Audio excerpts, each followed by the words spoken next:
Chris Jericho, a number of wrestlers, The Undertaker even, I believe, at one point appeared on the cutting edge. It's just as controversial. It proved out to be just as controversial as Piper's Pit.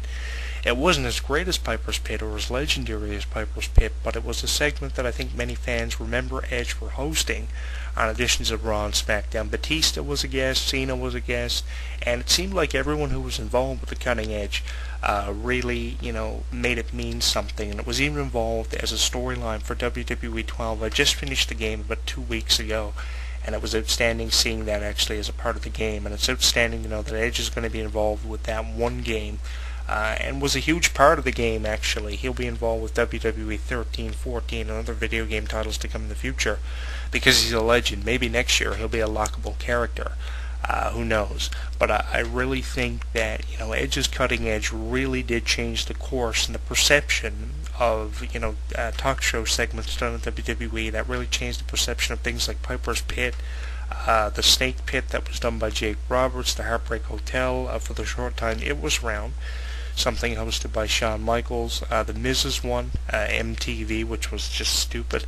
So I think that the cutting edge definitely had meaning to Edge's career, and it was a huge part of video games in the past, and most recently WWE 12. It was a huge part of Edge's character all the same, and I really enjoyed seeing many editions of the cutting edge. He had this affair with Lita, which was heavily documented prior to it becoming a public storyline in WWE. That led to Matt Hardy coming back for the first time in years to feud with Edge. They had incredible matches. They had a few incredible matches, actually. In 2006, they had this unbelievable cage match, which I saw on pay-per-view that year, culminating with Matt Hardy jumping off the cage and dropping the leg on Edge. They had a phenomenal rivalry. They actually had a match at SummerSlam. That was the first time Matt Hardy had competed following his return, which was done on a Raw. The affair between Edge and Lita had so many news headlines. I archived about 10,000 news headlines alone. There were about 16,000 news articles in our news form at the present time that have been archived over the last 6 years. And I must have archived anywhere from 5,000 to 10,000 at least, figuratively speaking, of the Edge-Lita affair thing. And, there were a lot of rumors about Edge's marriage going around at that point in time, but any publicity is good publicity, and it gave Matt Hardy a second chance with WWE for the short time it lasted for a number of years following his return. They had incredible matches, and I think if one feud is to be brought forth on an Edge DVD that will probably come out in the next 6 months, it'll probably be the Matt Hardy one if Matt Hardy allows them to include any footage with his name on it. But I really think that the Edge-Matt Hardy feud was one of Edge's outstanding programs. He had a number of outstanding programs in his career with Kane, with Randy Orton, with Shawn Michaels.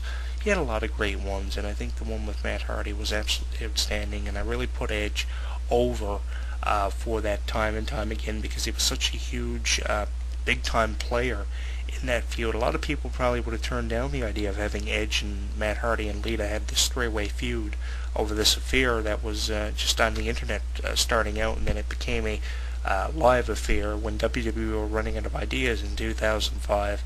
And in 2006, they really ran with it. It was either in 2005, 2006. I'm pretty well sure it was 2005. I'm saying 2006, but I think it was 2005 rather. But definitely Edge and Matt Hardy's feud is something that's still talked about today. And I give Edge all the credit in the world for being such a supporter of that, because a lot of people probably would have walked away from it when they had the chance. I really think Edge is a superstar that is definitely on a pedestal of his own for all those programs he had. Let's see what else here is in my notes here. I just mentioned some of the programs he had, and in my notes here it actually says that he had programs with so many remarkable superstars like John Cena, Kane. Of course, John Cena and Edge's feud from 2006 is a feud that will always be remembered, and one that they had a phenomenal match actually at Saturday Night's Main Event that year.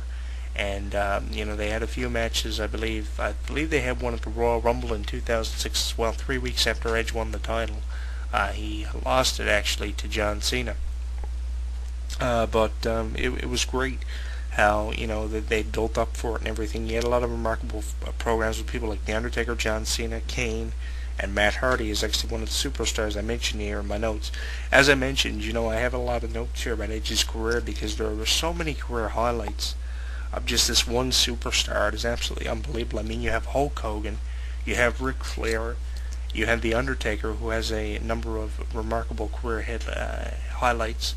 But Edge's career is just a resume that you just have to sit down and really go through and just pick out the crucial things about it and it's really hard to do because he's had so many memorable career moments that I could talk about here for years.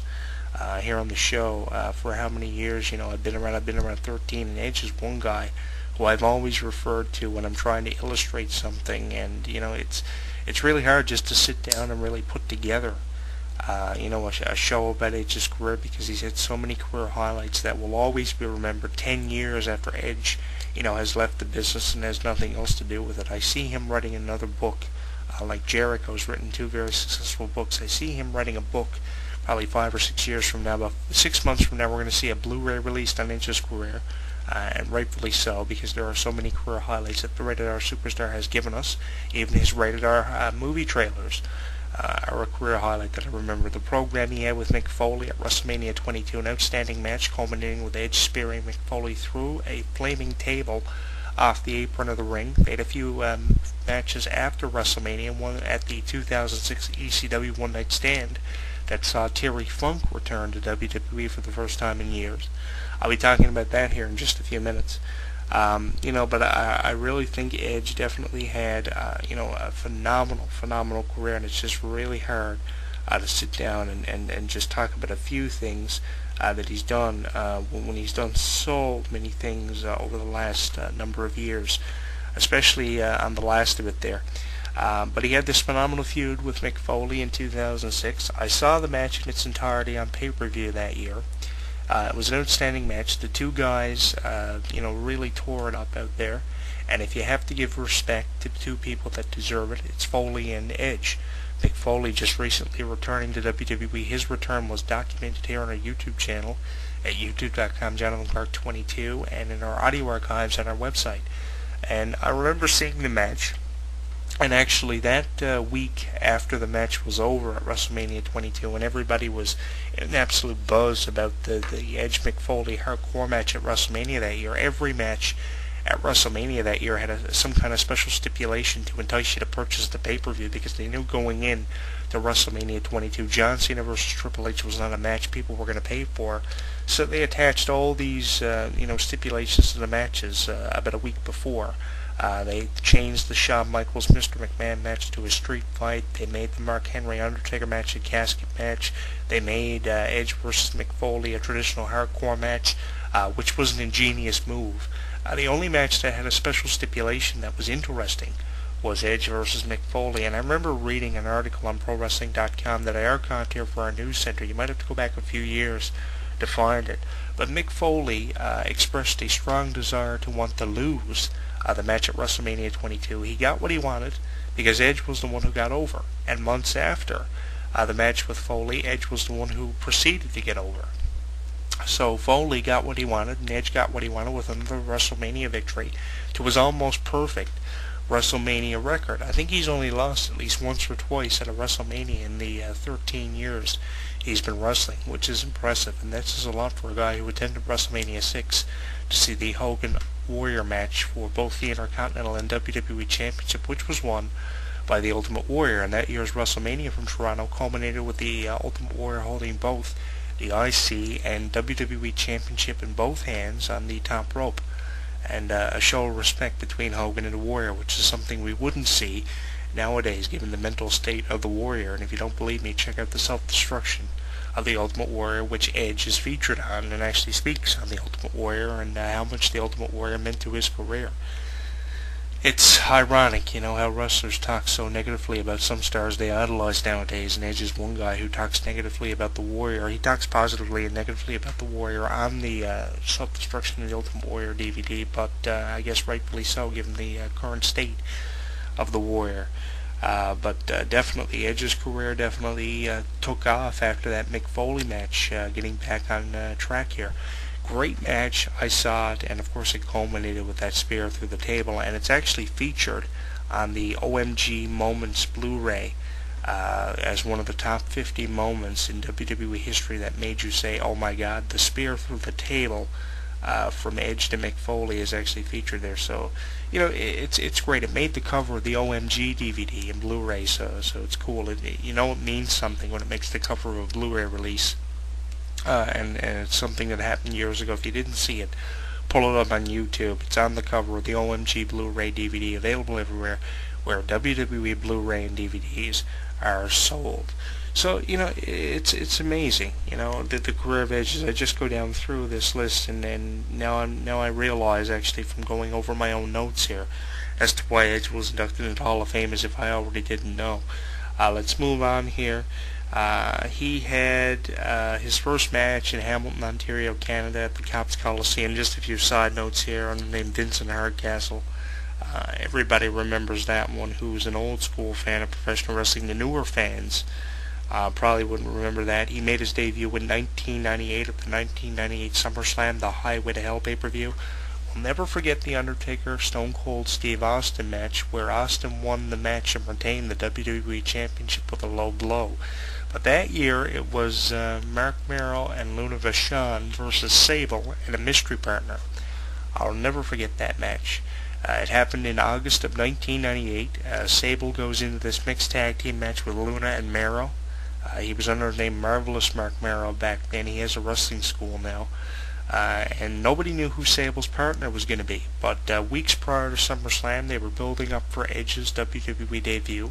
He comes in through the crowd, not much of an intro, just the typical crowd intro like the Sandman, not as hardcore as the Sandman, but he comes out through the crowd and he spears Mark Merrow. He either gives him the DDT or the spear. I can't remember what one now because it was over the 13 years ago. But he gives him the spear or the DDT, and Sable and Edge win. Edge comes in with such momentum. A few months after that, he's a part of the Brood with Gangrel and Christian. And a bit of history there between Christian and Edge, definitely. Christian made his debut, actually, as part of the Brood, and he won the Light Heavyweight Championship in '98 at Judgment Day. But I really think that it was outstanding, how they brought Edge in, and he continued to build momentum following SummerSlam, had a little bit of a feud with Mark Merrow on the first of it, and then becomes a part of the Brood, brings in his supposed brother, who he's not actually related to in real life, and the two of them actually become one of the most successful tag teams, known as ENC, known for the 5-second poses, and entertaining a crowd in the way that no tag team could do it. Very few tag teams are entertaining